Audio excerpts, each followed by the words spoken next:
Hi అండి, అందరికీ నమస్కారం. Welcome to our channel CSR.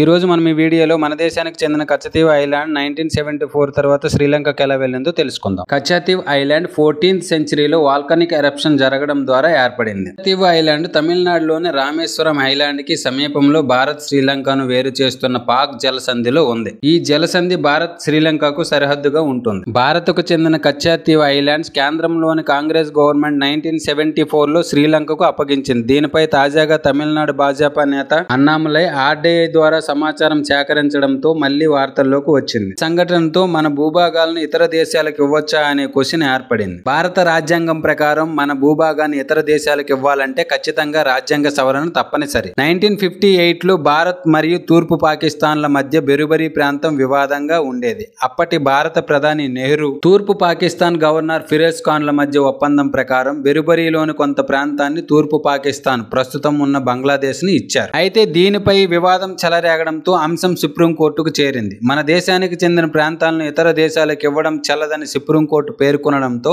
1960లో రాజ్యాంగ సవరణ చేసి కొంత ప్రాంతాన్ని తూర్పు పాక్కు ఇచ్చారు. 1974లో అప్పటి భారత ప్రధాని ఇందిరాగాంధీ, శ్రీలంక ప్రధాని సిరోమావ బండారనాయకుల మధ్య జరిగిన ఒప్పందంలో భాగంగా శ్రీలంకకు అప్పగించారు. ఇది చాలా చిన్న దీవి, ఎవరు ఉండరు. అయితే దీని పరిధిలో మత్స్య సంపద ఎక్కువగా ఉంటుంది. దీంతో భారత మత్స్యకారులు ఇక్కడే వేట ఎక్కువగా సాగిస్తుంటారు. శ్రీలంక తమదే అన్న నెపంతో వీరిపై దాడులు చేయడంతో పాటు అరెస్టులు చేస్తుంది. ఈ దీవిలో భారత్కు మత్స్యకారులకు ప్రవేశం ఉందని ఒప్పందం స్పష్టం చేస్తున్నా శ్రీలంక ఖాతరు చేయడం లేదు. ఇక్కడ సెయింట్ ఆంటోనీ అనే ప్రార్థనా మందిరం ఉంది. ఏటా జరిగే ఉత్సవాల్లో తమిళనాడు వాసులు ఎక్కువగా పాల్గొంటారు. ఫోర్ ఇండిపెండెన్స్ రామేశ్వరంతో పాటు కచ్చతీవ్ ఐలాండ్ రామ్నాడ్ కింగ్డమ్ ఆధీనంలోనే ఉండేది. ఈ ఐలాండ్ 285 ఎకరాల విస్తీర్ణంలో ఉంటుంది. 1974 తర్వాత తమిళనాడులో ప్రతి ఎన్నికలు ఇదే కీలకాంశంగా మారిపోతుంది. ఎన్నికల అనంతరం మరుగున పడిపోతుంది. తమిళ జాలర్లపై శ్రీలంక దళాలు కచ్చతీవ్ ప్రాంతంలోనే దాడులకు దిగుతుండటం, లక్షల విలువైన పడవలను ధ్వంసం చేయడం, మత్స్యకారులను బందీలుగా పట్టుకోవడం లాంటి దుందుడుకు చర్యలకు కొలంబో దళాలు పాల్పడుతున్నాయి. వీటిని నివారించేందుకు కేంద్రం ఒక కార్యాచరణ ప్రణాళికను రూపొందించాలని తమిళ రాజకీయ పక్షాలు కోరుతున్నాయి. అయితే వివాదానికి కేంద్ర బిందువు కచ్చతీవ్ కాబట్టి ఆ దీవిని భారత్ తిరిగి స్వాధీనం చేసుకుంటే తమిళ జాలర్ల ప్రాణాలకు రక్షణ ఉంటుందని